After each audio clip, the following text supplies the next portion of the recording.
Véritable success story de la radio Espace Guinée, les grandes gueules, détentrices des meilleurs scores radio en Guinée, de la meilleure émission talk show, a donné le créneau horaire du départ au bureau et du retour à la maison, récoltant depuis des années consécutives le titre d'émission la plus écoutée en Guinée, toutes catégories confondues. Un grand total de plus de 5 millions d'auditeurs ont été fidèles au talk show Les GG, diffusé jour après jour sur toutes les stations du réseau Adafo Média de 9h à 10h30, un exploit qui restera longtemps dans les annales de la bande FM en Guinée. Ce rapport d'Amnesty International, au moins 18 personnes tuées en Guinée depuis janvier dans le contexte des manifestations, dont 3 par arme à feu. C'est très grave quand même. Au cours des 2 dernières semaines, l'organisation indexe une unité d'élite de l'armée qui aurait été vue, filmée sur les théâtres d'une manifestation.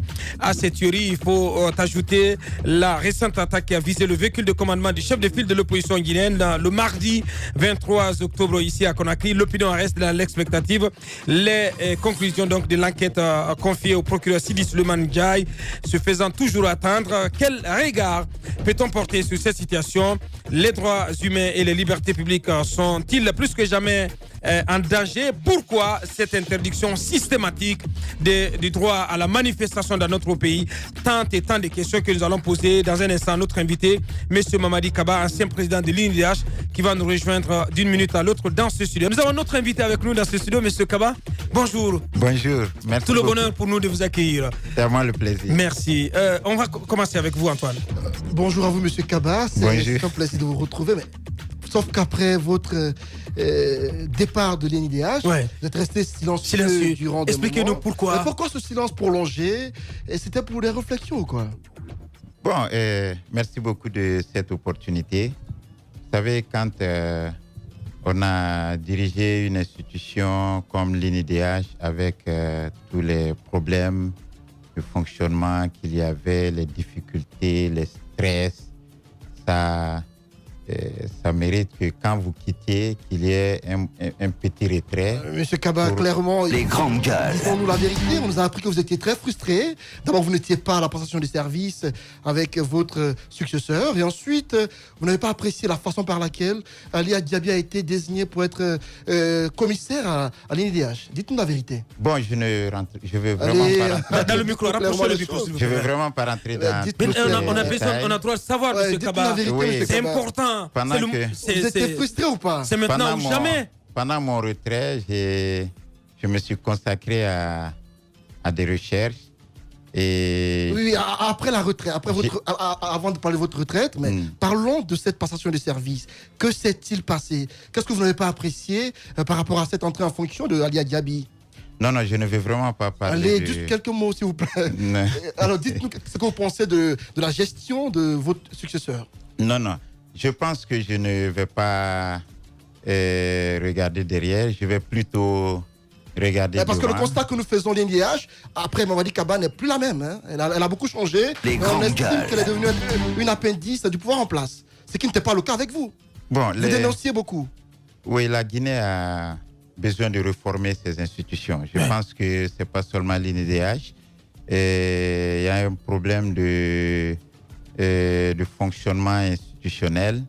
Et vous pensez que votre départ de la tête de cette institution n'a pas réglé les problèmes et il a plutôt aggravé la situation en termes de fonctionnement de cette institution? Bon, je ne sais pas vraiment. Je n'ai pas d'informations sur le fonctionnement de l'INDH. Depuis mon départ, je m'occupe d'autres choses.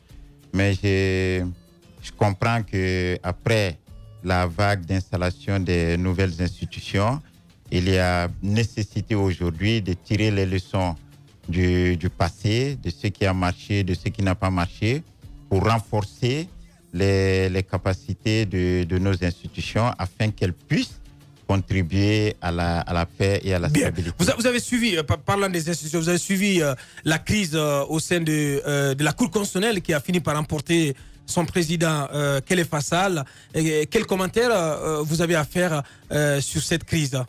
Bon, je n'ai pas apprécié la manière dont Khalifa est parti, mais je sais que la crise était très profonde et elle existait un peu avant la période que les gens considèrent comme la période critique. La crise existait bien avant. Bien. Moi-même, je me suis impliqué pour aplanir les divergences. Ça, c'était juste quelques mois seulement après la mise en place de l'institution. Les commissaires ont voulu faire partir leur président. Et moi-même, j'ai offert ma médiation. J'ai rencontré le président, mais les 8 autres commissaires ont rejeté poliment cette médiation. Donc, la crise couvait depuis très longtemps avant qu'on arrive... Qu'est-ce que vous avez déploré dans cette crise qui a conduit au départ de Khalifa Sall? La procédure a-t-elle été respectée ou pas? Parce qu'on a posé la question au président de la République en ce qui concerne la procédure. Il a dit que c'était des conneries que certains pseudo-juristes racontaient en disant qu'il fallait d'abord saisir la Cour suprême pour constater que Khalifa Sall s'était rendu coupable de violation de la loi ou des crimes économiques pour donc finalement aller à sa destitution. À votre avis, vous êtes juriste, M. Kaba, quelle analyse peut-on faire de la procédure? Moi, je pense que je ne peux rien dire de nouveau. Tout a été déjà dit. Mais ce que je déplore dans ce qui s'est passé à la Cour constitutionnelle, c'est que la crise n'a pas débuté par un déficit de fonctionnement. Ça ne s'est pas terminé par un déficit de fonctionnement. C'est-à-dire que les conseillers ne se sont pas insurgés contre un dysfonctionnement de leur institution. C'est-à-dire qu'ils ne se sont pas insurgés contre le fait que leur président ne remplit pas correctement ses fonctions. C'est un problème d'argent. C'est un problème d'argent. Le nœud de la guerre à la Cour constitutionnelle, c'est un problème d'argent. Le même problème a traversé la HAC, le même problème a traversé l'INIDH. Les grandes gueules. C'est un problème d'argent. Et c'est ça que je déplore. Justement, parce que... sous quel angle? Oui. Je déplore cela sur l'angle du fait que, à mon avis, une institution de ce genre qui doit valider la candidature à la présidentielle et aux élections nationales, et qui doit valider en dernier ressort les résultats des élections, sincèrement, les conseillers de cette cour devaient être opposés par autre chose qu'un problème de partage d'argent. Ouais. Alors, vous parliez tout à l'heure des institutions. Vous avez cité la HAC, mais également l'INIDH. On se rappelle de cette crise. On dirait qu'il a failli vous aussi vous emporter avant même la fin de votre mandat. Comment est-ce que vous expliquez le fait qu'au sein des institutions, ce problème d'argent continue de se poser et à pourrir le climat à l'intérieur?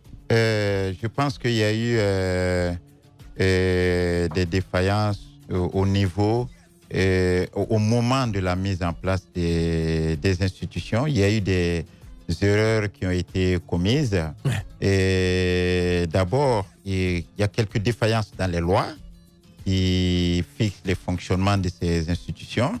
Et ensuite, au moment de la mise en place, il y a eu un manque de rigueur, de vigilance. C'est-à-dire que il n'y a pas eu d'enquête de moralité sur les personnes qui devaient meubler ces nouvelles institutions. Et vous savez que la Cour constitutionnelle, l'INIDH, a 2 représentants.